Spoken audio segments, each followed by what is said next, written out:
Hi, everybody. It's meteorologist Joe Cioffi here on this Thursday morning. Thought maybe this might be a day for a double live stream here as we are looking at the increasing possibility that there's going to be a major storm developing along the East Coast this weekend. There'll be a tropical influence from this with the system that's going to be coming out of the Northwest Caribbean. I think the moisture may get enhanced to some degree as this low develops. And I think we'll also bring some strong winds and heavy rains from the northern mid-Atlantic states on up into New England and upstate New York. This could be a substantial rain and wind producer. Now, the upsides, and there are upsides here. First off, this is going to be a fast-moving system that's coming up the coast. It's not going to be something that is going to take its time. It's going to move fairly quickly.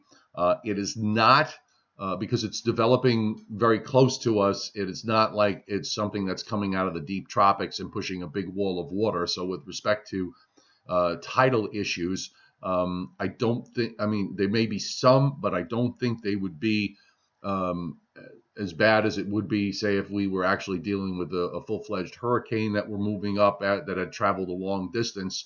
Plus the fact that we are in the first quarter phase of the moon, so the tide cycle should be the tide height cycle should be on the low side this weekend. So that at least is a plus from that standpoint. And this is going to be for Sunday and Sunday night into Monday morning. And then after that, weather conditions are going to improve. So I'm going to go over all the models here and quick good morning to everybody that's joined. Corey, David, Mark, Cynthia, John, Troutman. I'll answer your question right off the bat, John. Is it signaling the winter pattern? I don't think you can't. I don't really think you can look at any individual event and say that signals something in the long term. Although the fact that we haven't had a nor'easter like this, a storm like this in quite a long time, may be a sign that we're going to see more of these down the road. The only way we're really going to know is just to watch the pattern evolve over the month of November into December. You can only guess at this point, but the fact that that we may have something like this usually means that there's one or two more of them somewhere down the line. So hang on and just we'll go through what the models did last night, and then I'll come back right afterward and we'll talk some.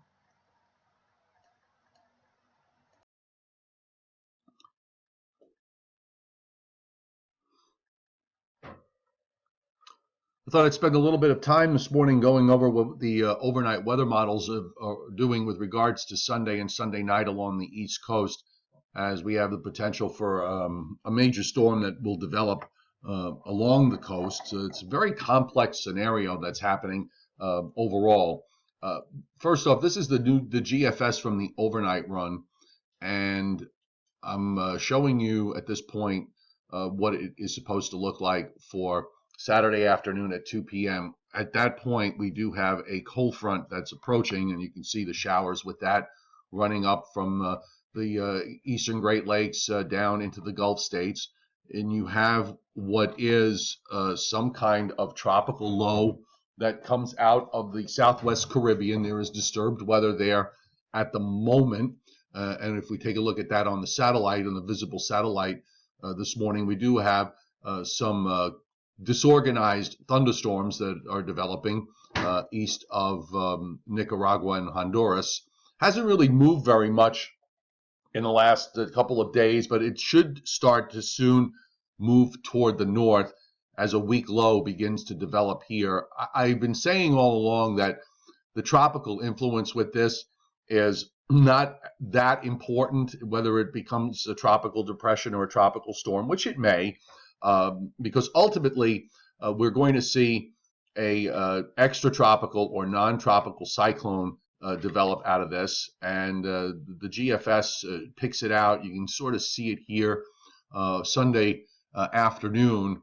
At this point, the front has gotten very close to the coast, and you've got this cyclone that's developing southeast of Cape Hatteras, North Carolina, and a large area of rain that extends northward from there.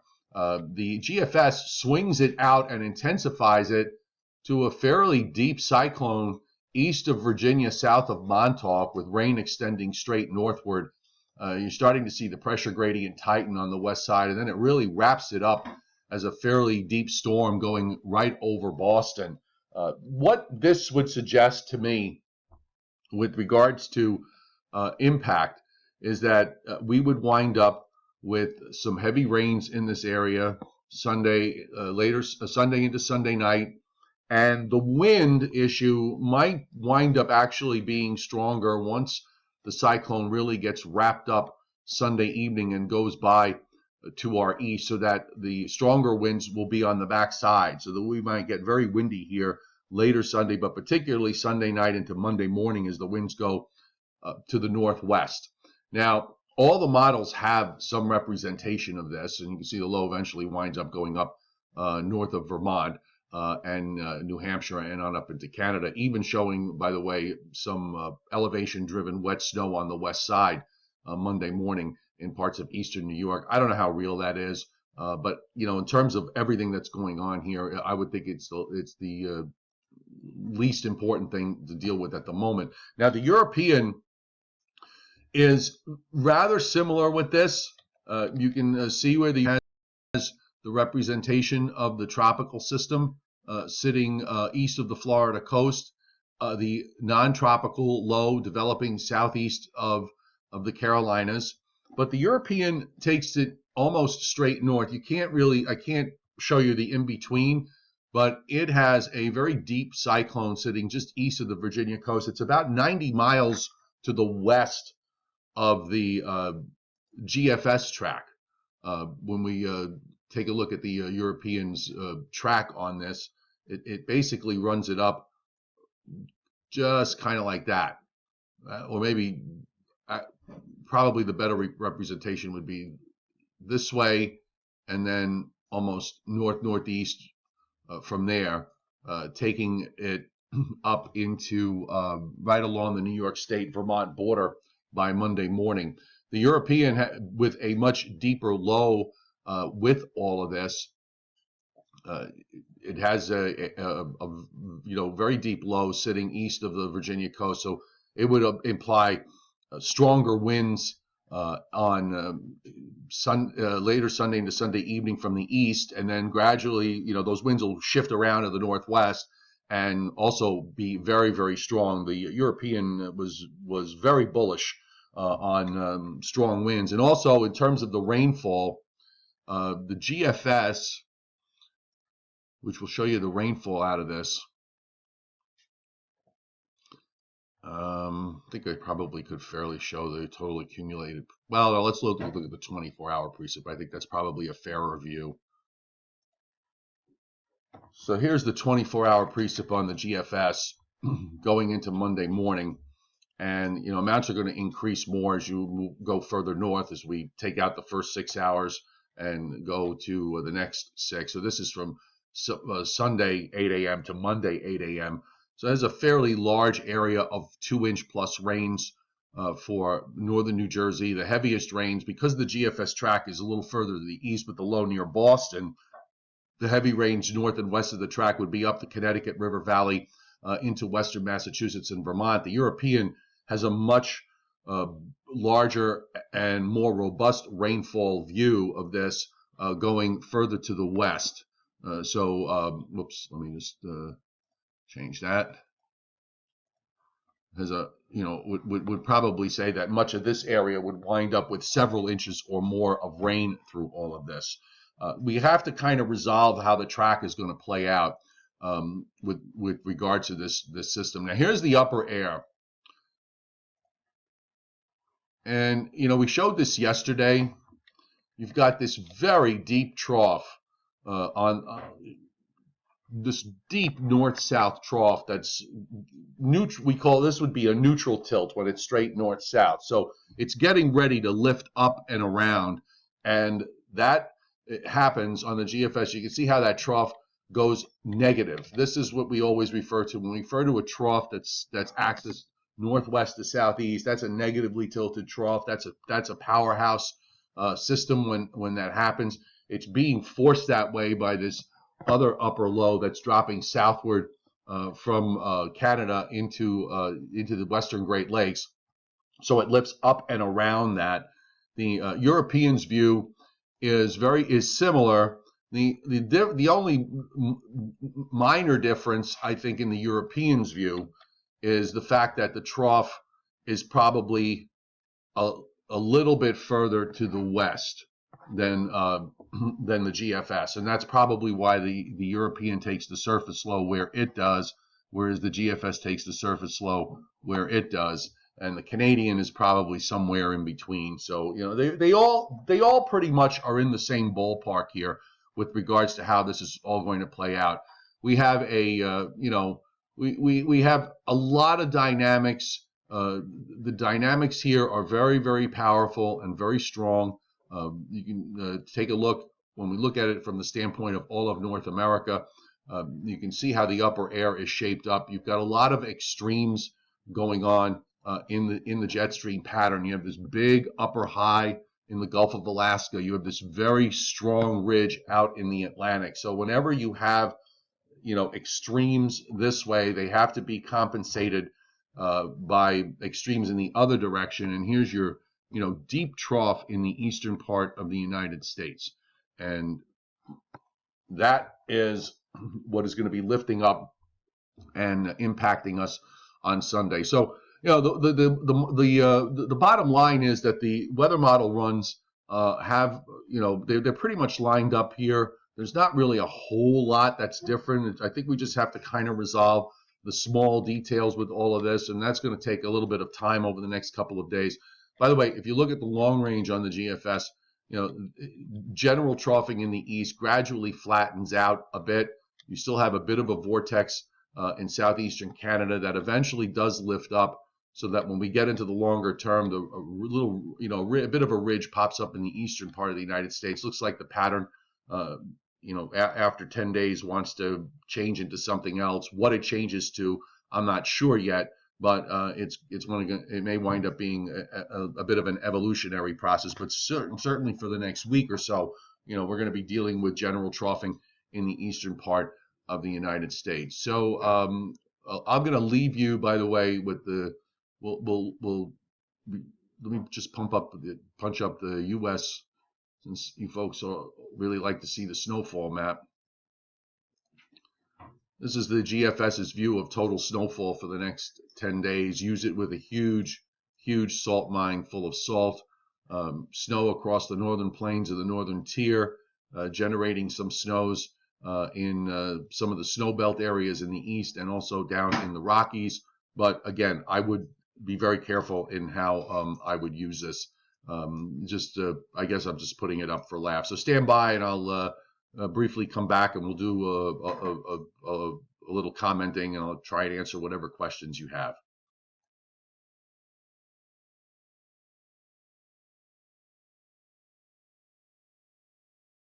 There we go. Mic's on. So there you have it with respect to the overnight models. The day cycle model runs are just beginning. The NAM is about a third of the way through, but it's not out far enough through to gain any insight. But you can see how complex the upper air is with this very, very deep trough in the eastern part of the United States. And you can also get a flavor when you look at that jet stream. When I showed you, take an average jet stream flow pattern from west to east, which is pretty benign, with maybe weak weather systems moving along it. But whenever it's stretched out like that, where it's got very strong ridges on both coasts, you're going to have a deep trough in response to it, and the atmosphere gets a huge headache out of it, and as a result, you get low pressure to develop. And in this instance, it could very well be a fairly intense extratropical system that's going to develop off the East Coast. So again, regardless of whether we get any tropical development or not, the only thing that would do is that if it winds up getting absorbed, you'll probably have an enhancement of the rainfall up and down the East Coast. And by the way, speaking of rainfall for New England, with this front that went through here a couple of days ago, still getting rain this morning over parts of southeastern and eastern New England, even back over into as far back west as central Connecticut at eastern Long Island. The rain has been substantial. So the dry conditions that have developed in the last 6 or 7 weeks have been alleviated to a large degree across New England with this weather front that has moved on through. Big hello to all the latecomers here, like Noble Ramsey El Bay. I can't read it. Yeah, El Bay. Good to see you here. And Lena, I see you jumped on. Thomas Bullock. Yeah, you got with the deep trough, you got frosts and freezes going pretty far down to the south into the Gulf states this weekend. We'll see how the day run model runs handle this. Awesome Gainer. So New Jersey will get a tropical storm. You're not listening. Okay. This is a non-tropical system, but it's going to be a very strong one. The fact that this tropical system that's down in the Southwest Caribbean gets involved, I don't think changes the outcome that much, other than it might enhance the rainfall. Okay. It is going to get absorbed by the non-tropical cyclone that's developing. Either way, no, it is not like Sandy. Please, let's not start that again. Okay, cut it out. This is always where this winds up, and it's a little distressing to me because Sandy was what it was. This is not like that at all. Okay, not at all. Every one of them is different, and everything has to be treated a bit differently as far as what the outcomes can be. So you use the big storms as kind of your signature marks for perspective. This is happening fast. It's non-tropical, or maybe it's subtropical or semi-tropical in nature, but it's not coming in from the east. It's coming up from the south. It is not a Category 4 hurricane that winds up transitioning over to an extratropical storm. This is a forget the tropical system. If it wasn't there, this storm would form anyway. So it really doesn't matter from the standpoint of having a cyclone there or not. The cyclone would be there regardless of whether it was a tropical system involved or not. The Thunderman is on, and nice to meet you too. Okay, stop. Awesome Gamer, you're really getting ridiculous there. Okay, so we'll see what the day cycle run does with all this. We will live stream tonight sometime between 6 and 6:30. Oh, I got another Thunderman's from the Brighton in the UK. Yes, it's good to see you here. And a lot of folks from the UK. From Ireland, watched with when Ophelia was around, and I welcome that audience most graciously. I love it that folks from across the pond are watching, and Howard Vanderhoff is on. So big hello to you, Howard. No, I'm not naming snowstorms, Thomas Bullock. I am not doing that. Thank you, Cynthia. Appreciate you being here very much. All right, so look, here's what we're going to do. Follow the website post this afternoon on meteorologistjoecioffi.com, and you can also follow me on Facebook at Meteorologist Joe Cioffi, and then look for a live stream tonight, probably sometime between 6 p.m. and 6:15, depending on how my work schedule goes. Okay, and let me just say hi to Summy Girl 5 from Virginia. Nice to see you here. It's great. I love having all these people from all over the United States coming on and from all around the world as well. I think that's just so awesome. All right, folks, we'll see you later, and we'll see what the models do with this afternoon.